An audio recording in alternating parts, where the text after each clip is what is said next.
Hi, I'm OEA President Scott. Tomorrow, time for my weekly update on things happening in and around our union.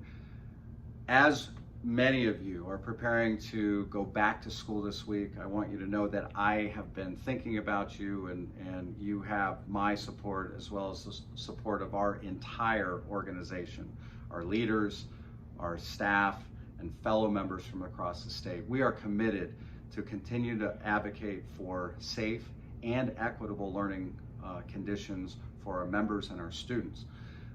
Some of you are going back in a remote setting, some are in person every day, many of you are in a hybrid situation. Regardless of what your reopening plan is, we know that your effort is so critical.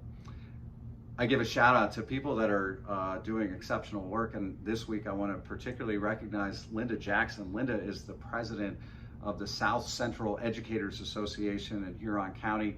She and her LRC, Mick Bates, have been working very closely with their superintendent and their school board, engaged with members, engaged with the community, making sure that the hybrid plan that they've come up with, that they're opening the year with, reflects the need for safety as well as student engagement.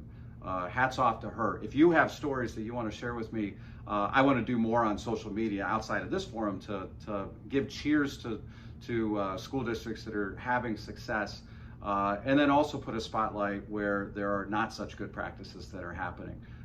We know that there's still a lot of apprehension, a lot of concern in some places when politics rather than science is driving reopening decisions. This is going to be a long struggle until we get to a vaccine or a cure, but we're in this together. Thank you for all that you're doing. As we're moving forward, we're committed to continue to providing you and all our members the resources that you need to be successful, including professionally. Our weekly Days of Collaboration series continues this coming Monday, August 24th, with a focus on learning management systems. The series is all about remote learning strategies. Demetris Davis from our Education Policy Research and Member Advocacy Department has been facilitating it. Go to our website. I encourage you to participate. We've had hundreds of members that have already been involved in that. It's a good way to connect with one another and to get some help that's going to be helpful in your own classroom or school setting. I also want to encourage all of you to go to OEA's website, and you will see an updated version of our FAQ on coronavirus and reopening plans.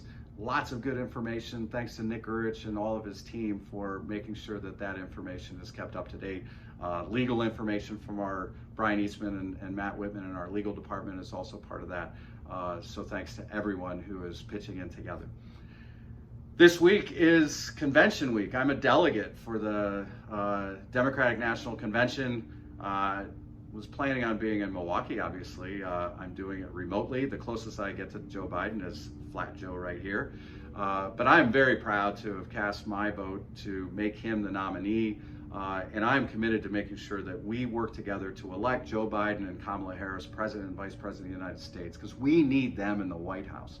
We need to get past the days of Betsy DeVos and Donald Trump, who are using this pandemic to advance their own political, ideological, pro-privatization agenda, undermining student civil rights, and bullying through funding, bullying schools into reopening even if it's not safe.